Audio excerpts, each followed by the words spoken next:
A very good evening to everyone. Welcome to the 11th April news today. My name is Anuj and I will be taking today's session. In today's session, we will be focusing on the 4 main news and 8 quick updates along with the PYQs mostly related to the prelims examination. In the first main news, we will be covering about the Gaganyaan Mission as ISRO has successfully conducted the second integrated airdrop test for the Gaganyaan Mission. Then in the second main news, we will be covering about the new safeguards that have been proposed by the RBI to curb rising digital payment frauds. Then in the third main news, we will be covering about the new methodology that have been proposed by the RBI for identification of upper layer NBFCs. Then in the last main news, we will be covering about the Mahatma Jyotirao Phule. Along with these main news, we will be covering 8 quick updates. So this is a brief about today's session, and let us start the session with the first news. So first news is related to Gaganyaan Mission. And the context here is that the ISRO have successfully conducted the second integrated airdrop test for the Gaganyaan Mission. In this news, we will be covering about this Gaganyaan Mission as well as briefly knowing about this second integrated airdrop test. It is related to paper 3 where syllabus talks about achievements of India in science and technology. Let us start and deep dive into the first news. First of all, the development. What was this test all about? So this test validated the safe descent and landing system of the crew module, specifically testing the parachute deployment sequence under the stimulated flight condition. Let us understand what was this test all about. So the crew module, which is around 5 tons, was lifted by Chinook helicopters and they were dropped in the water. And suppose if there is an object of 5 ton that will fall with a great velocity because of the gravity of the earth. But there is deployment of parachute to slow down the speed so that the crew who are there in that module will land safely. This was all about this test, and it is related to Gaganyaan Mission that we will be learning in this news. Let us discuss about the Gaganyaan Mission. So what is Gaganyaan Mission? It is demonstration of human space flight capability. The word demonstration is very particular here. So we are demonstrating that we are capable of sending human to the space. Only 3 countries till now are capable to send human to space. Okay, that are Russia was the first country, then USA, and lastly China. You might be aware about the 1960s and 1970s when there was a race between USA and Soviet Union that who will send the human first to the space. So Russia sent the human first to the space, and then USA have landed the humans on moon in 1969 through the Apollo mission. So here we are demonstrating that we are capable of sending humans to the space. Okay, and we will launch a crew of 3 members that we have selected officers from the Air Force to a low Earth orbit of around 400 kilometers for a 3-day mission. And these are the component of the mission. So first, there is human rated launch vehicle. So we have launch vehicle Mark 3, LVM3, that is the most powerful launch vehicle with the ISRO. We have used it for launching the Chandrayaan mission as well. But we have tweaked it so that it can send the human. That's why human rated launch vehicle 3.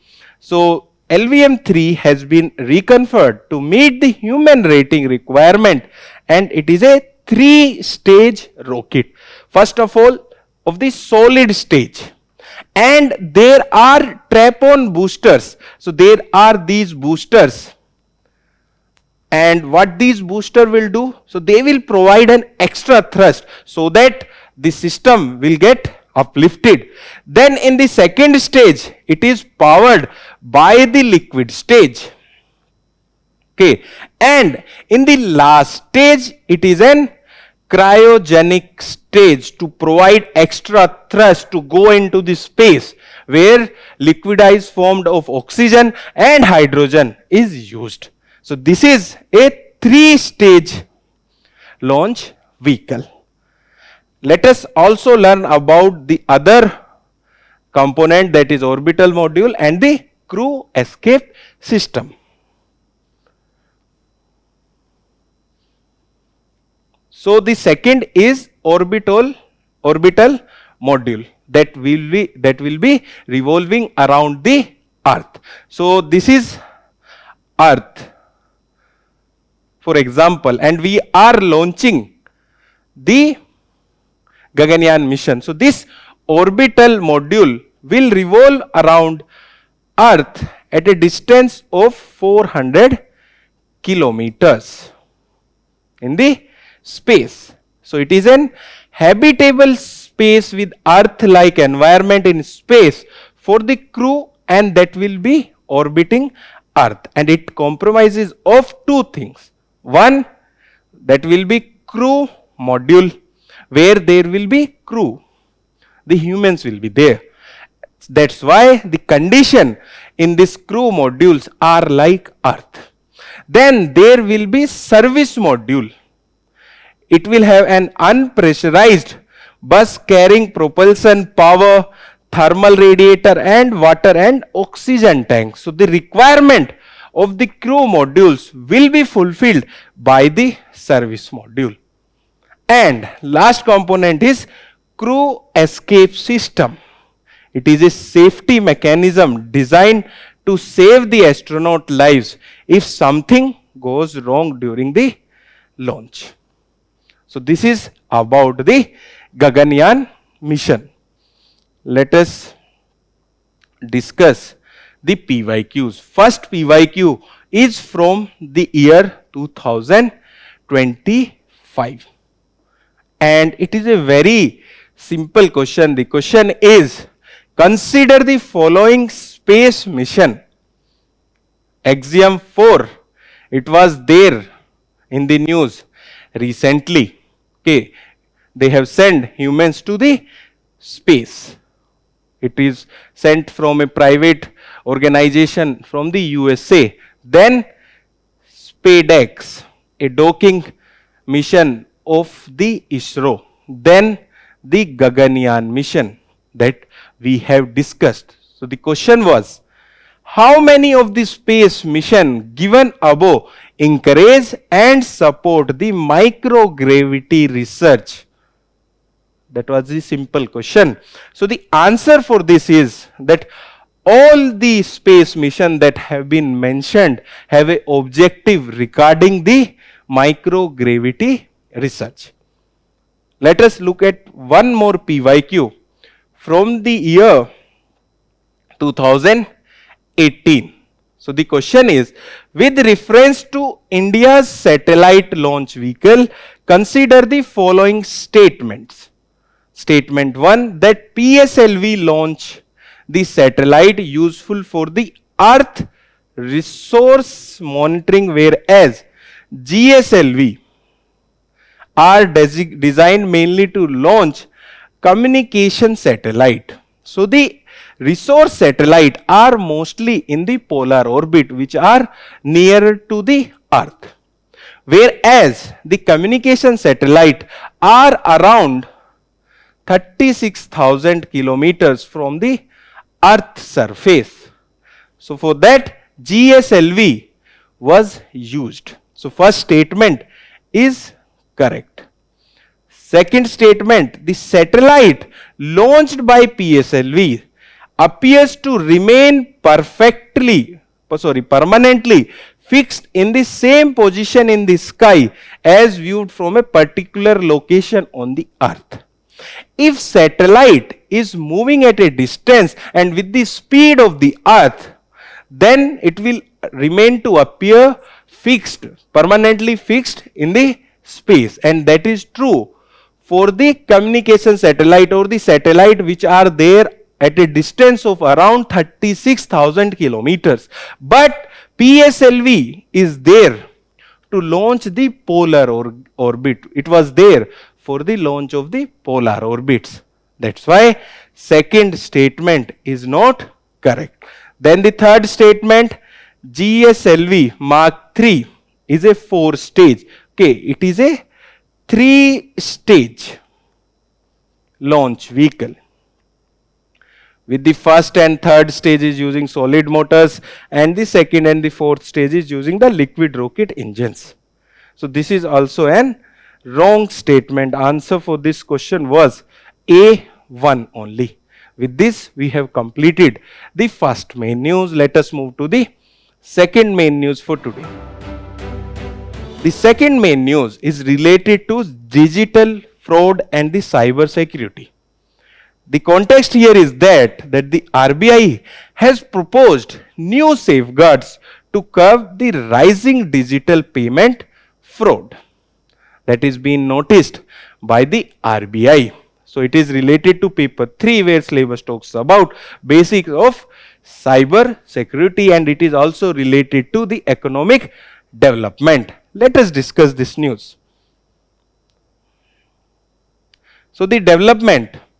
So RBI have released a discussion paper on exploring the safeguards in the digital payments to curb the fraud. If you are following the newspaper, you might have noticed that recently RBI have said that there is need for 2-factor authentication for the digital payment, and that 2-factor was, suppose you are sending money to someone, you need the OTP as well as the other factor such as your phone, face or the fingertips, okay, to verify that payment. That was also for decrease in this fraud, digital frauds. Okay, let us look at the menace of the digital fraud. Why RBI have suggested the measures, and what are the RBI suggested measures? We will be looking at the menace of digital fraud in the next slide. Let us look at the suggested measures that have been proposed by the RBI. They are still not implemented, they are proposed. First, the time lag. So 1 hour delay for transfer above 10,000 and payer can cancel the payment within this window. Suppose I am sending 10,000 money to someone, more than 10,000 money to someone. So there will be a time lag of 1 hour, and in that 1 hour the payer, that would be me, can cancel that payment. Okay. Secondly, there is additional authentication for the vulnerable users, and vulnerable users here are the senior citizens and the Divyangs. The RBI have proposed that there is need for approval from a trusted person for the higher value payment, as they are the most targeted. The senior citizen and the Divyangs are most targeted in the digital frauds. That why RBI proposed that there should be a extra authentication from a trusted person. Suppose my grandfather have to make payment, I have to verify that. That is the simple meaning.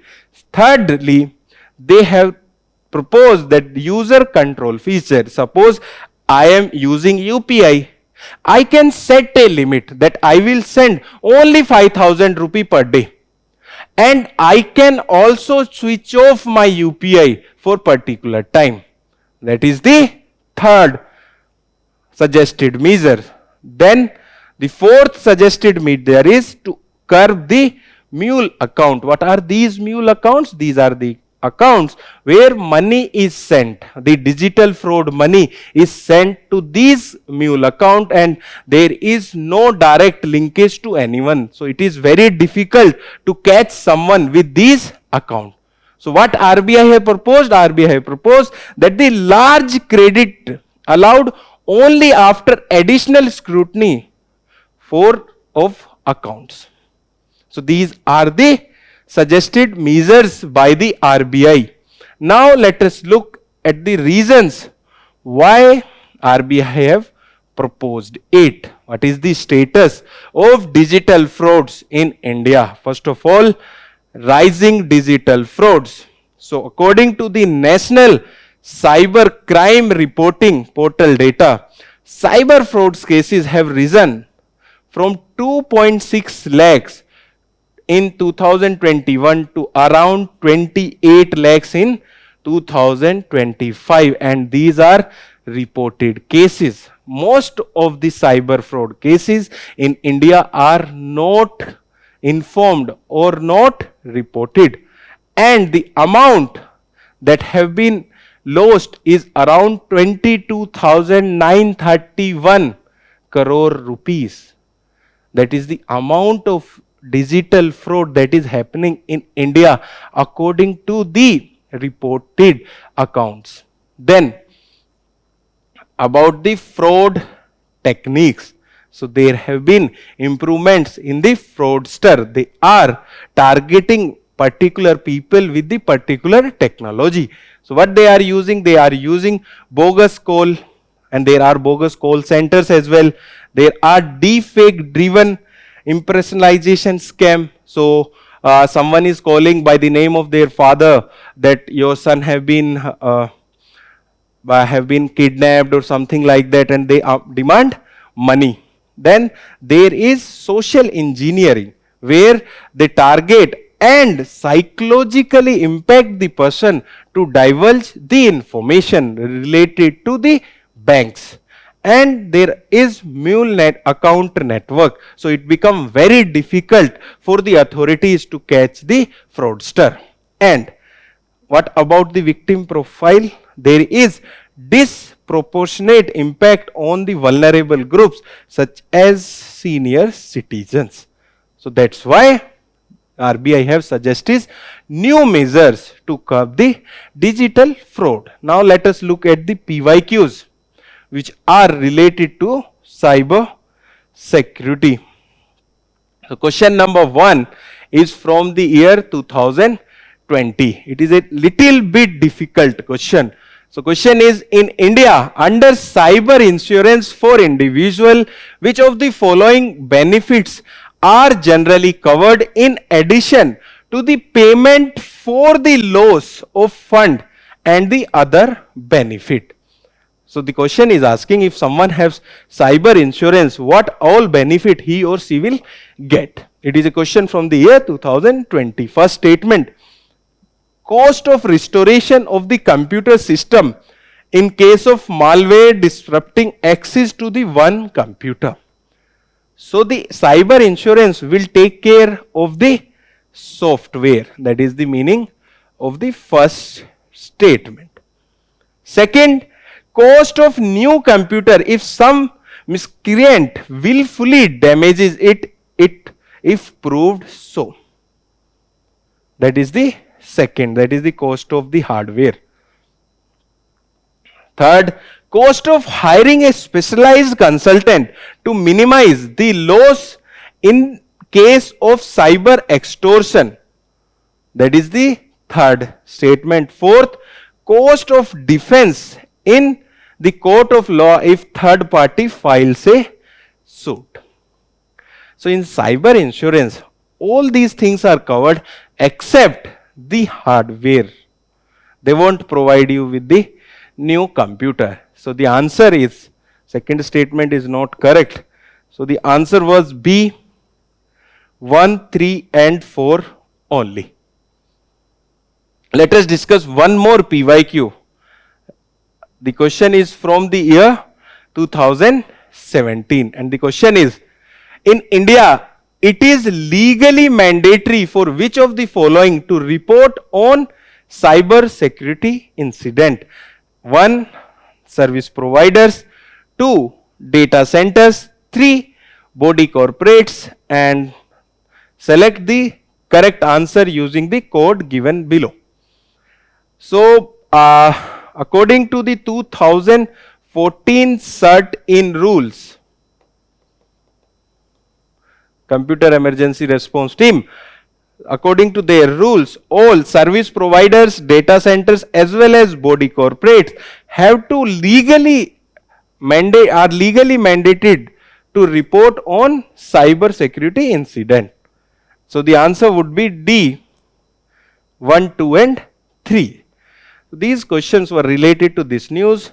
They were little bit difficult, but we can analyze and predict what kind of questions are coming related to cyber security. With this, we have completed the second main news. Now let us discuss the third main news. The third main news is related to NBFCs. And the context is that the RBI have proposed a new methodology for identification of the upper layer NBFCs. It is related to paper 3 where syllabus talks about economic development. In this news, we will be discussing about NBFCs, this new methodology, and how NBFCs are different from banks. Then we will be solving 2 PYQs from the prelims examination related to this news. Let us start the discussion for this news. First of all, the background. So, as per the current scale-based regulatory framework, NBFCs are classified into 4 layers. One is base, then middle, then upper, and then top layers. So in the base layer, it consists of NBFCs which are having assets less than 1000 crores. So here the regulation of the RBI will be not that strict. Okay. In second, that is middle layer, that itself consists of the all non-deposit taking NBFCs having a asset side of more than 1000 crores. So here there will be the higher regulation of RBI.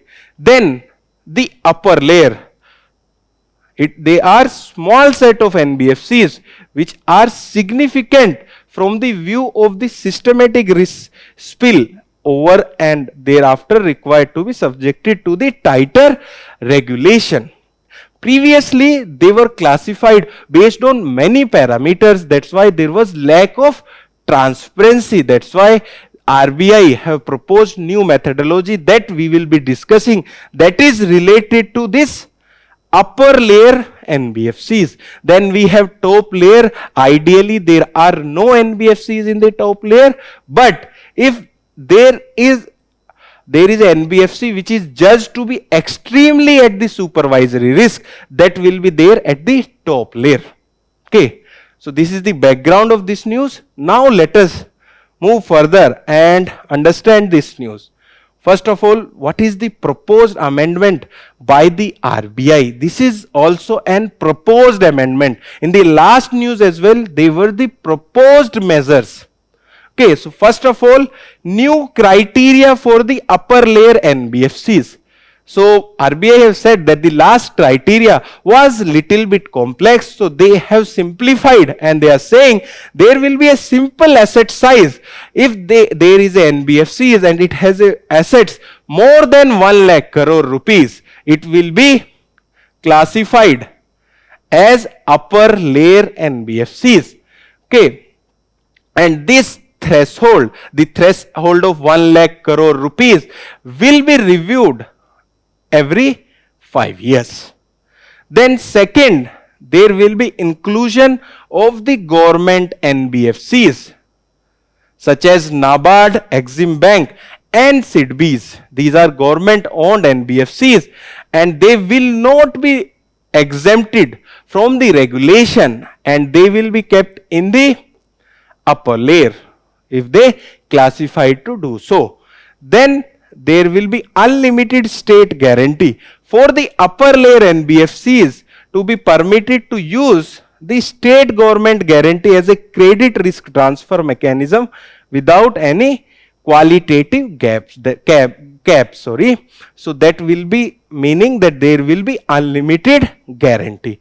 This is the proposed amendment by the RBI. Now let us discuss about the NBFCs. What are NBFCs and how they are different from the banks? First of all, let us learn about NBFCs. So they are companies that are registered under Companies Act of 1956 or the Companies Act of 2013 that are engaged in the business of loans, advance, acquisition of shares, stock, bond, debenture and securities. So this is the basic definition of a NBFCs. Second, the stand-alone primary dealers which are registered under NBFCs with the registered as NBFCs with the RBI can access the liquidity adjustment facility window of the RBI. What is liquidity adjustment facility?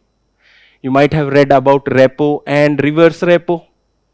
Okay, so taking money for overnight if you are raking money or giving money to the RBI. So why this point is being noted here? Because there was a question in the year 2024 which was little bit debated. Okay, so NBFCs are not directly mentioned in the RBI website. Primary dealers are mentioned that they can use the liquidity adjustment facilities, but NBFCs can be registered as a primary dealers. Primary dealers are the entities which deal in the government securities. Okay, so that's why there was little bit controversy in that question. We will be looking at that question after this news. Third, about the regulation, they are primarily regulated by Reserve Banks of India, and there are some specific type of non-banking financial entities that fall under the jurisdiction of other regulatory bodies such as SEBI, that is for stock broking and merchant banking, as well as Insurance Regulatory and Development Authority, that is for insurance companies. And there was National Housing Bank, which was for the housing finance NBFCs. But in the year 2019, all the NBFCs which was related to the housing finance was deported or was permitted to regulated by the RBI, not by the National Housing Bank. Okay, let us move further and discuss about the difference between the banks and NBFCs. First of all, NBFCs cannot accept the demand deposit, but they can accept the fixed deposit.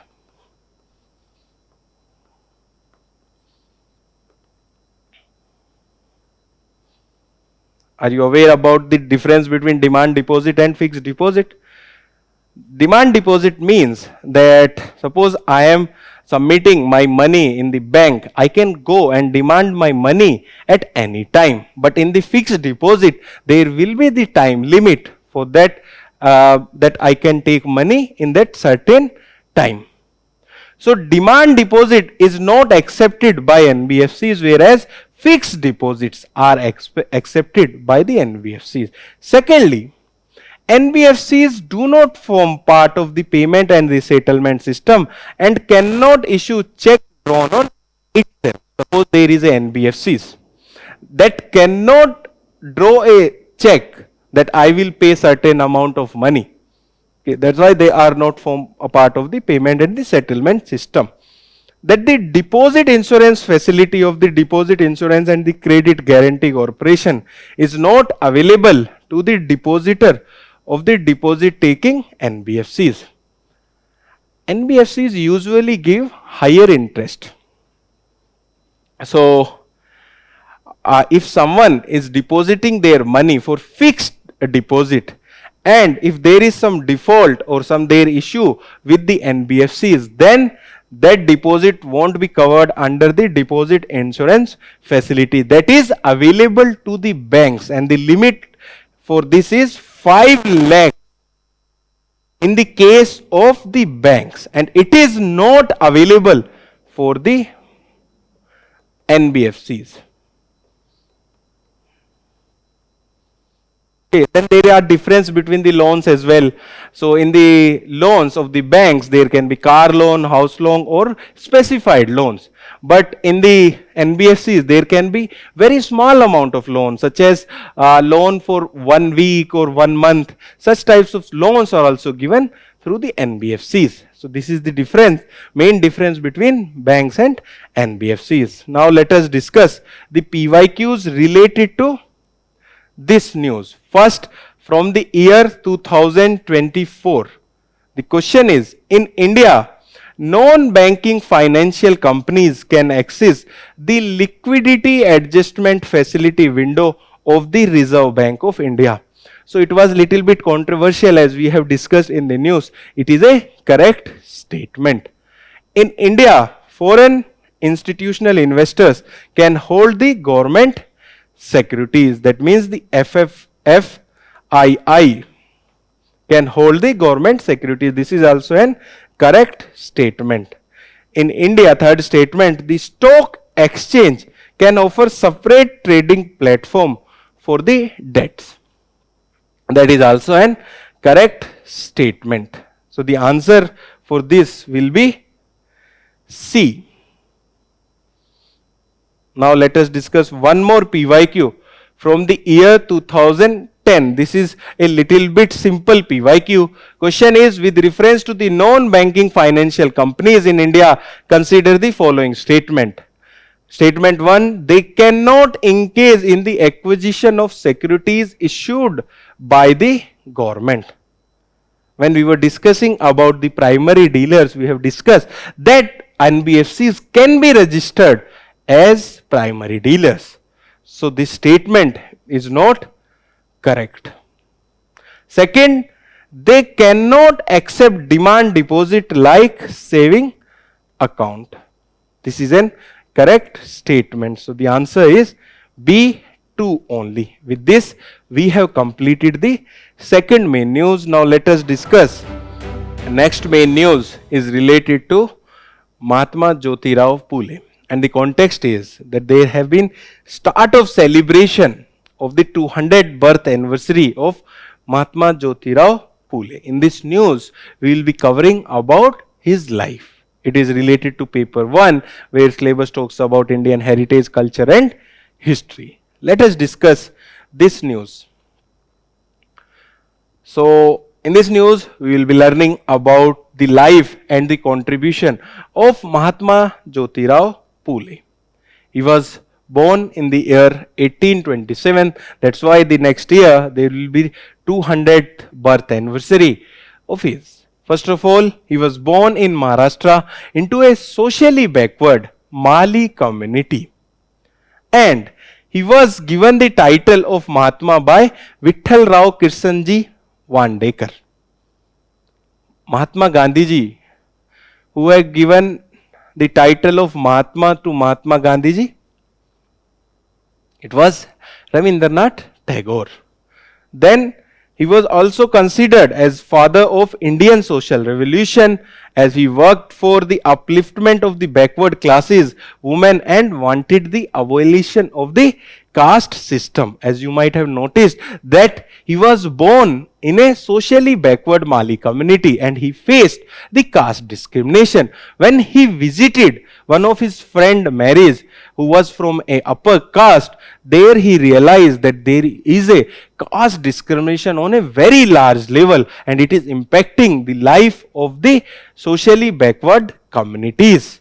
Okay, then the publication Satya Sodak, that was a weekly newspaper, Gulamgiri, Sarvajanik Satya Dharma Pustak, Setakarcha Asud, and there were other publication of his. He married the Mata Savitribai Phule at the age of 13, and they have contributed immensely to the society. We will be learning about his contribution in this slide.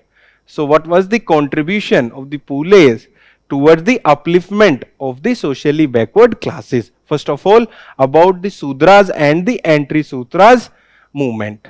So first, to unite them as one oppressed group, and he started the Satya Sodak Samaj. It was formed to organize the lower caste against the social order based on the Varnas. So there was the social orders that was based on the Varnas. Suppose I am Sudra, I cannot do that. So that is, this Samaj was there to against these orders of the Varnas. Then the knowledge, that was Tritya Ratna, as liberation. He considered that the knowledge and education is part of the liberation. Everyone is entitled to get the education. So he opened the school for the Mahar and Mang communities who were excluded from the education.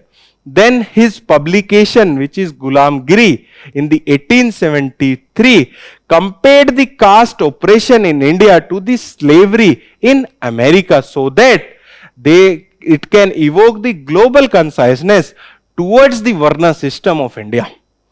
And he has also worked towards the women and started the first school for the girls in the Pune, along with his wife, Mata Savitribai Phule. You might have seen the movie, I think that was released the last year. And he also established Home for the Prevention of Infanticides in the year 1863 and advocated for widow remarriages. These were very revolutionary ideas at that time, and he was faced by many critics at that time. And for peasant, his collection of speeches is known as Set Karcha Asud, that have analyzed the exploitation of peasant by the moneylenders as well as the bureaucracy. And for the poor classes, he urged for free compulsory primary education before the Hunter Commission. Before that, there was downward filtration theory. It was given by Macaulay. In this theory, that there will be some education for the some people, and they will filtrate that education to the other people. But he has opposed this downward filtration theory and advocated for compulsory primary education. That was also advocated by Hunter Commission in 1882, but he proposed before the Hunter Commission, and also proposed the inexpensive Satya Sodak marriages without the Brahmin priest. Okay. So these are his some of the contributions. Now let us look at the PYQ related to this news. This is the PYQ from the year 2016. So Satya Sodak Samaj organized a movement for the upliftment of the tribals in Bihar, a temple entry movement in Gujarat, C, a anti-caste movement in Maharashtra, D, a peasant movement in Punjab. So the answer for this is C. It was an anti-caste movement in Maharashtra. With this, we have completed the main news. Let us discuss the quick update for today. So the first quick update is regarding the removal of judges. What is the context here? The context is that the Justice Yashwant Verma has submitted his resignation to President, withdrawing from the proceeding of the impeachment. In this news, we will be learning about removal of judges. Please note here that the word impeachment is not mentioned for the removal of judges. The removal of judges is mentioned in Article 124 for the Supreme Court judges and Article 218 for the High Court judges. And the removal process is regulated by the Judge Enquiry Act of 1968. And what is the procedure under this? So there will be initiation for the removal that require a motion of a signature of 100 members from the Lok Sabha and 50 members from the Rajya Sabha. and they have to submit to the speaker or the chairperson respectively. The speaker and the chairperson can reject the motion. That information was asked in one of the UPSC PYQ. Then about the investigation, if that motion is submitted, on admission of the motion, there will be a 3-member committee which will investigate the charges on the High Court or the Supreme Court judge. And if committee finds that the judge is guilty, both the houses will remove the motion with the special majority. And then President will pass an order for the removal. This was about the removal of judges. Please be very clear that the word impeachment is not mentioned for removal of the judges. Let us discuss the next quick update. The next quick update is about the Indian Constitution in the different languages. What is the context? The context is that the Vice President of India have released the updated version of Constitution of India in the Sindhi language. Sindhi language is one of the official languages that have been mentioned in the 8th schedule of the Constitution. There are around 22 languages that have been mentioned in the 8th schedule, and Sindhi language was added by the 21st amendment, and there was the Sindhi Bhasha Divas yesterday, that was on 10th April. That's why this context. In this news, we will be covering about the original language of the Constitution. So as you all are aware that Indian Constitution is the world's longest written constitution which was originally drafted in English. There are two types of constitution. One is written and another one is unwritten. Unwritten is there in UK. So India's constitution is the world's longest written constitution and it was originally drafted in English. So Constitutional Assembly then formed a translation committee which was led by Ghanshyam Das Gupta to translate the constitution into Hindi. And on 24th Jan 1950, Hindi constitution submitted to the Rajendra Prasad. He was the chairman of the Constituent Assembly, and members signed both English and Hindi version on the 24th January of 1950. This was about the original language of the Constitution. Now let us discuss the next quick update. The next quick update is about Export Inspection Council. The context here is that India have relaxed the rice export expansion rule by the Export Inspection Council for some European countries for 6 months. This is the context. In this news, we will be learning about the Export Inspection Council. So basically, it was set up by the Government of India under the Export Quality Control and Inspection Act of 1963. That means it is a statutory body. Okay, and it is there under Ministry of Commerce and Industry. This is also an important point. Then what it aims for? It aims to ensure the sound development of the export trade of India through the quality control and inspection. And basically its function is to act as advisory body to the central government, which is empowered to notified commodities which will be there subjected to quality control as well as inspection before the exports. Okay, so these are some points related to Export Inspection Council. Now let us discuss the next quick update. So the next quick update is about microbial methane. And the context here is that the McGill University study have found out that there is high microbial methane emission from the inactive oil wells. So basically they have studied the inactive oil wells of the Canada and find out that the release of methane from these inactive oil well is very high. In this news, we will be learning about the microbial methane. What is the basic meaning of microbial methane. So basically microbial methane is methane gas that is produced by microorganisms, specifically archaea, which is known as methogens, through the decomposition of organic matter in anaerobic environment.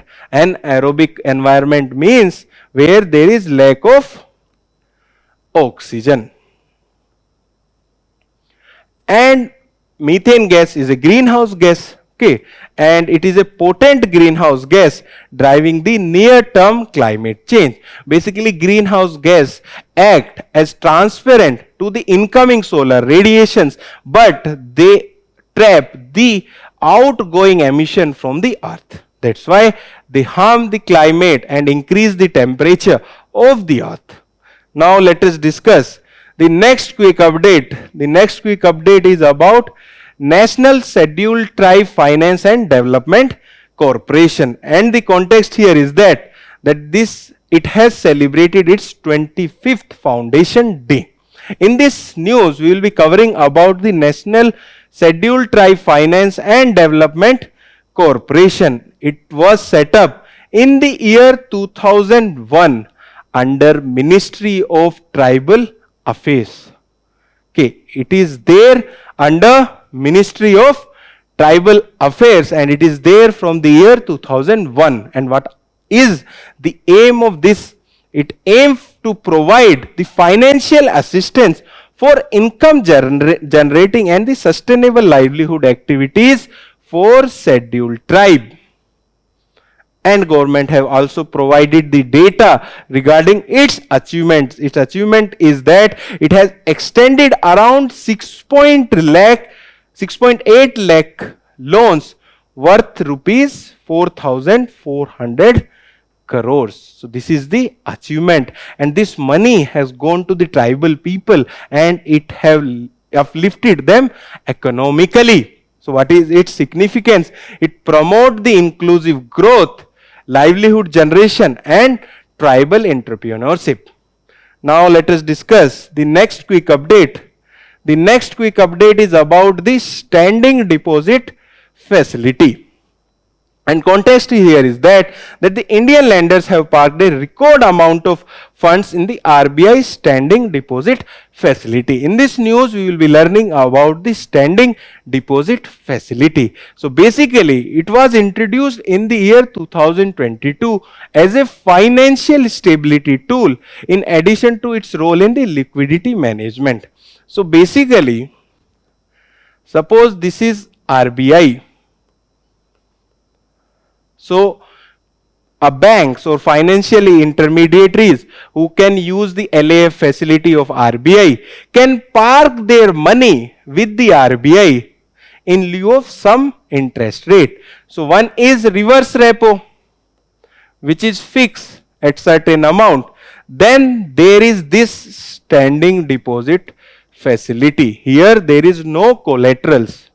Okay, in standing deposit facility, there are no collateral and interest given by the RBI is little bit low than the repo rate.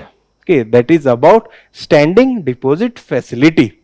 So, it is the rate at which the Reserve Bank of India accept collateral free depositors on an overnight basis from all liquid adjustment facility participant.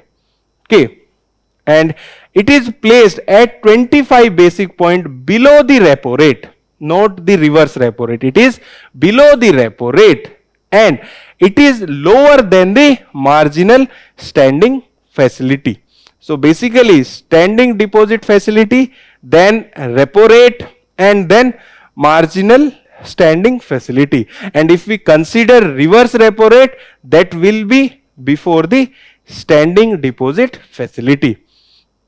SDF rates replace the fixed reverse rate as the floor for the LAF corridor.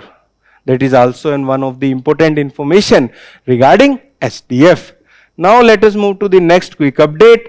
The next quick update is about the Commonwealth Parliamentary Association.